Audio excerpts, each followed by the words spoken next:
Good afternoon, YouTube. Welcome back to Fat Cat Collections. Today, folks, I got another Invicta review for you guys. Now, the reason I'm coming back to some of the Invicta watches is because although I have over 350 watch reviews in this channel, a huge chunk of those are Invictas, I still get the comments all the time where folks are like, hey, what do you think of Invicta watches? Or one idiot the other day said, oh, you no longer like Invicta, you sold out. I didn't sell out. I've always liked Invicta watches. I'll always continue to recommend Invicta watches. And if you're new to this channel and you're new to this actual video, I'll put the link in the description where you can check out, one, the best place to buy Invicta watches, and two, where you can check out all my other content for specifically Invicta watches.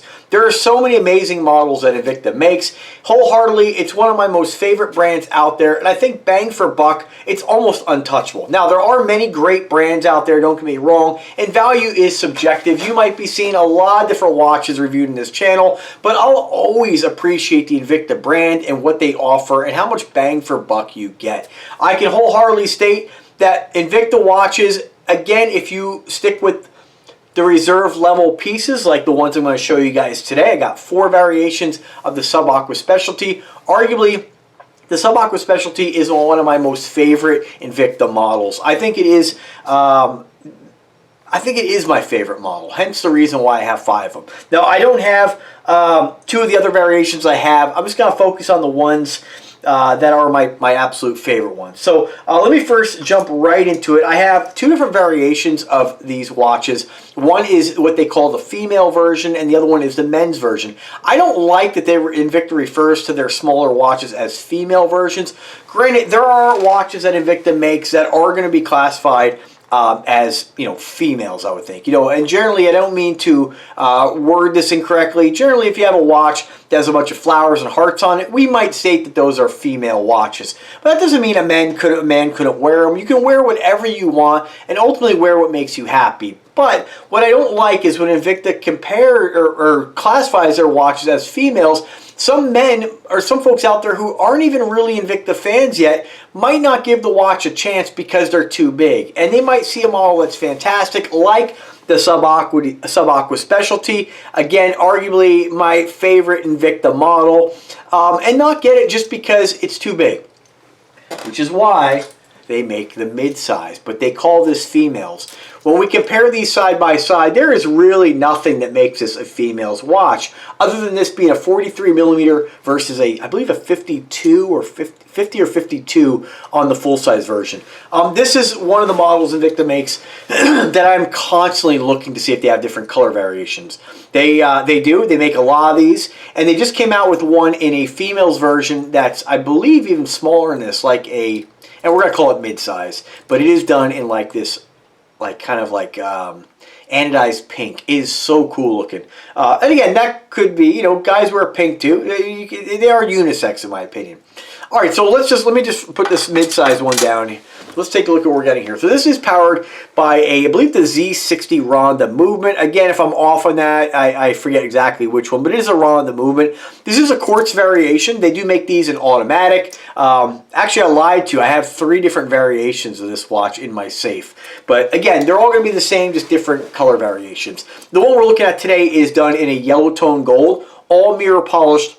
And this is done with a genuine black spinel bezel and that black mother of pearl face. Now, I do have this one also in a matte finish gold and black with more of a skeletonized face. This one I think is my favorite one. I like how clean and simple, how flashy the watch is. And that black mother of pearl is one of my favorite dial materials. I just love that it's subtle, but you do have kind of the hue, that rainbow hue of the mother of pearl in there. Now, I have had watches before that have black mother of pearl by Invicta that you just can't tell that it's mother of pearl. This, it's noticeable. This is a great piece to use in this particular watch. And I encourage you, if you were to buy an Invicta watch with black mother of pearl and you find that it doesn't have that hue, send it back and get a different one, because, you know, there are variations of mother of pearl that just aren't as they don't have that color shift, right? That iridescent kind of finish. So Very cool. So I'm not going to get involved too much in the specs on this. We do have a fold-over clasp. It's not a safety, or it has a safety lock. It's not a dual push-button deployment. It's just a friction clasp. I will say negative thing about Invicta watches, a lot of them, they use a standard friction clasp. It is milled, which is great quality, but because it is friction, you know, if you're, for me, I'm kind of a nail biter, right? So I have a hard time getting these off sometimes. So I generally will use like a little, like a credit card and just kind of pop the latch. It is easier to remove watches with a dual push button deployment clasp, but again, the quality of all the Invictas I have, I've never had any problem with the clasp wearing. And the safety lock, you know, safety fold-over clasp works flawlessly. Fantastic quality. When we look at like the tolerances, I mean, super tight. There's not a lot of movement in this. And some folks will look at quality and say, oh, look at the bracelet. It's funny how they'll make excuses and make up terminology, make up terms like band stretch. Folks, metal does not stretch, metal bends.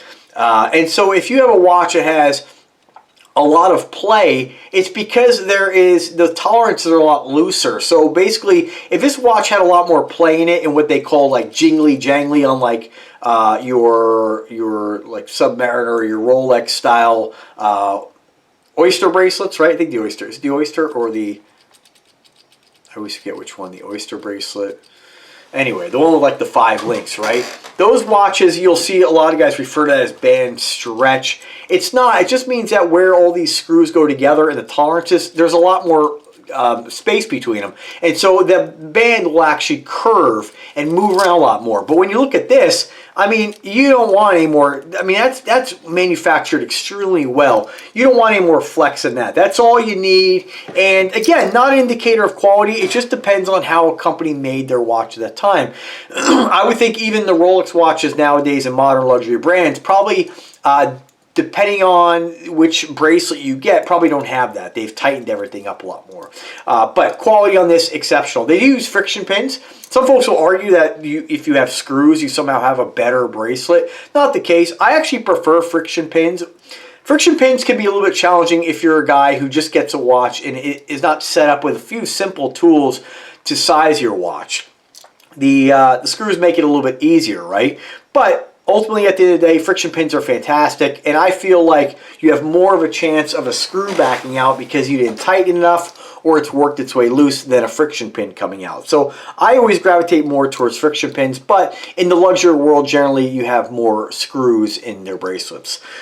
This one here does not have a rotating bezel, and there's really no need to have one. Some of the sub-aqua specialties will have the unidirectional rotating bezel because it's it's actual a tool part of the watch. It's a bezel you can use to time things.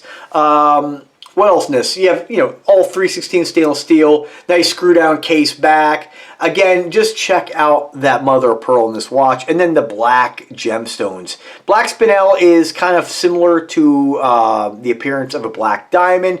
Some folks will tell you that you can tell the difference. Nonsense. You can tell the difference probably with I guess a gem tester, or a diamond tester to tell the hardness if you know specifically what they're supposed to read. But as far as looks, you can't tell the difference between a black spinel and a black diamond. Maybe if you're a professional jeweler and you have a jeweler's loop, you might be able to tell some kind of difference, but to the naked eye, most people are not going to tell the difference. And you get that look of black diamond, which I absolutely love. It's very masculine. Not to say the ladies can't wear this, but I love that black spinel. It has a very masculine, flashy look without being too over the top. Now, the sub-aqua specialty does use a case and cradle design, and you can see the actual watch is sandwiched inside this cradle. Very cool. I mean, it's just such an interesting watch to look at. There's so many design aspects and areas where liking it, the watch is right. Absolutely love this piece. Now, if you want something a little less flashy, this watch is still available. You can find this, I believe, on Invicta stores. I'll put the link in the description. This is the Jason Taylor variation done in black. Now, I did overpay for this watch. I don't remember exactly what I paid, but it was one of those things that sometimes Invicta will come out with a model, and they may list it for a while, and it may sit there and just not sell for whatever reason, and you might get a fantastic deal on it. For instance, this watch, I think it was close to like $400. This one here was like 150. They're the exact same watch, but just different color variation, different timing. I absolutely love the black on black, and I've been a huge fan of black stones on black watches. It's very difficult to find stuff like this. There's not a lot of companies making them, believe it or not. But this, the Jason Taylor variation, is just absolutely stunning. We do have some white mother of pearl and some black mother of pearl on this kind of skeletonized face. This is hands down one of my favorite Invictas. I absolutely love this watch. And sometimes I forget what I have and I crack it out. I'm like, my God, how are you not wearing that more? It is stunning. It's black, it's subtle, it's flashy. And something I've always said about, style is subjective, but something I've always said about a black watch is that you need something to kind of give it a little more pizzazz. And what I like about this is you have the different layers on the face, the different types or the different colors in that mother of pearl, and you have those gemstones, black spin all around the bezel, and that's what really makes the watch pop. Otherwise, if you just have a plain old black watch, nothing wrong with it, but it just looks like a standard, very industrial kind of G-Shock. This just really takes it to the next level. I wish that Invicta would do more affordable watches with the black stones. I found that a lot of times some of their new watches they have, like the Gladiators with the black stones, are actually black diamonds, and you're paying upwards like $600 for them.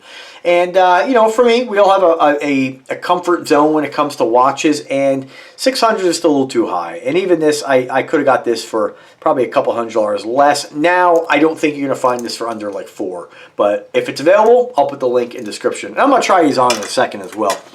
Another variation, because I like this watch so much, I had to get what they call the female version. Again, this is just a 43mm version in the mid-size. And this is also done with that black spinel. Everything's just shrunk down and smaller. This is something I did notate when we compare mid-size versions. This is an Aragon watch here, the Millipede, another favorite of mine. But one thing I don't like about this particular watch is I have these in the full-size 50mm version, and Aragon just calls it mid-size. So I like that Aragon just calls it mid and not female. Invicta needs to change that marketing strategy and call these mid-size variations. They should be put on the same page right next to these, and I think they'd sell a lot more of these. I got this watch for $99. And I have another color variation too, 99 bucks. I mean, incredible, way underpriced. But getting back to the Aragon Millipede, one thing I don't like about this is that they used, for what I'm 99% certain on this, they used the exact same bracelet as the full-size version. So what you end up getting is a 43mm Millipede with the bracelet off a 50mm watch. And to me, I just wish they would have toned down the bracelet a little bit and kind of shrunk it down. And that's what they did on this particular watch. They didn't just throw on the full-size bracelet on a smaller watch. They actually shrunk down the bracelet. So again, this one is black as well. It is mirror polish as opposed to that matte finish. But you can see it's just a smaller version of the big boy. And it is just stunning. They did make this one with the black mother of pearl face. I had a hard time deciding. I just went with the mother of pearl just because this watch is so small. And 43 isn't really small, I guess, but it definitely has less of a wrist presence. I wanted something to make it pop a little more, and abalone on black is just a killer combination. Just a great looking piece. And then, like the watch so much, had to go with the mirror polished silver version. Absolutely stunning. And this does have that black mother of pearl face. I mean, check these out. Just absolutely stunning watches. And this is a perfect opportunity for Invicta. They really need to, even for guys like me who like big watches, I still wanted the smaller variation because I don't always want to wear a 50mm watch, right? So it's great to have the ability to have these amazing designs in a much smaller factor, right? Now, there are several Invictas. I would love to get my hands on a mid-size Venom. I would love to get my hands on a mid-size Zeus Bolt. But unfortunately, Invicta just doesn't do a lot of mid-size watches. They make these big, beautiful creations, and every now and then, they throw a smaller variation at you. This is where Invicta definitely is losing a little bit of the market share there because there's a lot of people, and I hear it all the time, and I use my dad example. My dad's the best man on earth. My dad is not a guy who's going to wear a 50+ watch. He does have one, but it's not one that gets the most wrist time. It's just not his style, right? And for some folks, they don't like wearing something that large. This is the kind of thing Invicta needs to do more of, because look at the amazing design in this. Go compare this to a Submariner. I mean, I can guarantee you, you go wearing this on one wrist of your Submariner and you go around and take the brand names off them and show people, hey, which one you like more. People are going to be like, wow, that Invicta is just awesome looking. You know, there's so much going on with it. There's so much cool design detail. A Rolex style, it can't, I'm sorry, it is an opinion. It is subjective, but I just don't think that it just can't hold its own with a watch like this. This watch is just so incredible to look at, and there's just so many, it's just so unique and interesting. The other watches, frankly, are boring. Now, don't get me wrong, I still wear the hell out of my Submariner homage watches. I have tons of them. They get lots of wrist time. My vintage style pieces by Spinnaker, those all are fantastic, beautiful watches. But I get so excited to rock an Invicta and to share the Invictas on the channel, because it's one of those watches that just, it kind of reminds me of why or how I started getting involved in collecting watches, and that's for the unique, like those unique design aspects of it. It's just like when we watch, you know, like shows like American Chopper. You know, how boring would it be if they just created the same old bike, same design, every single time, just different color, right? It's fun to have these new creations. Now, Invicta, again, some folks have said on my channel that I've, not some folks, one guy commented the other day, I did a live feed on it, that I sold out because I don't get Invicta for free anymore. If Invicta wants to send free watches to me at any date, I'll be more than happy to feature them on the channel, even if they're ones that I'm not necessarily ones that I would buy.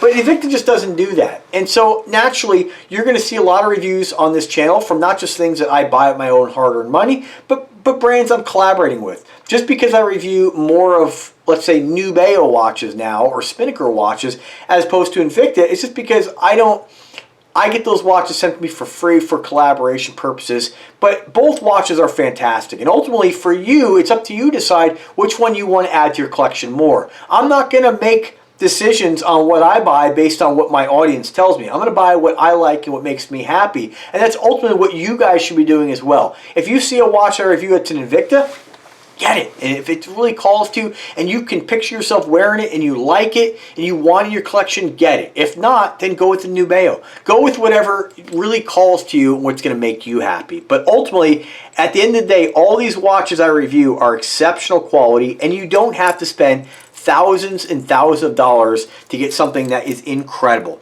When I talk about check boxes, I talk about a few different things. One, excuse me. One, most important checkbox is, do you like the watch? Can you picture yourself wearing it, or are you buying it for somebody else's approval? Are you looking at one of these men's grooming channels on YouTube and saying, this is 5 things men should wear? Or some of these pompous watch snobs telling you that you have to have a Rolex to get respect in the watch community? Or are you buying things because you're like, wow, that made me want to wear that watch. That watch, it's part of my personality. I like that, you know? Or are you buying it just to please your boss, or please your friend, or please your girlfriend? You know, that's not the right reason to do anything. You should always do things for what you like. Check that out. I'm just going to go ahead and throw the smaller one, the mid-size version, on the other wrist, so you guys can get an idea of the side-by-side. But again, with the Invicta brand, you'll always see Invictas on this channel. Even some of the watches that I forget that I even own, I'll come back and re-review it, you know, at a later date. But if you guys ever have requests on something, if you see an old video, let me tell you first off, if you watch this channel, don't come on here and be like, can you do this, if you haven't checked. All you gotta do to see if I reviewed an Invicta or anything is just to type in Fat Cat in the name of the item. Fat Cat Subaqua Specialty, Fat Cat Invicta. Check out my playlist. You will get tons of Invicta content. And it'll, you know, give you an idea what these look like on a guy like my size, my height, my weight. I'm about 5'8", 170 pounds. I have a 7-inch wrist, and you can see, you know, a 50mm watch, huge. But this is not a small watch either. 43. You know, we get kind of desensitized in thinking that a 43mm watch is small. It really isn't. And both watches look fantastic. Both these watches are sure to get noticed, and definitely conversation starters. This is just a perfect example of a watch that you don't have to go, if you are looking for something that's going to draw attention and start a conversation, it doesn't necessarily have to be huge. You'll get it with this. Now, when we switch over to something that's like not mirror polished, although the black version I guess is mirror polished, but going with the black is definitely a lot more subtle. When we look at these two pieces, let's throw these on the wrist here. You're not going to get that big bling and wow factor. It's going to be a lot more subtle, and that's why I think it just depends on what you're looking to achieve. But when you look at these, man, I just watch collecting is so fun. I swear to God. All right. I mean, definitely one dwarfs the other, but one does not make the other one look like it's nothing. I mean, they both have an awesome wrist presence.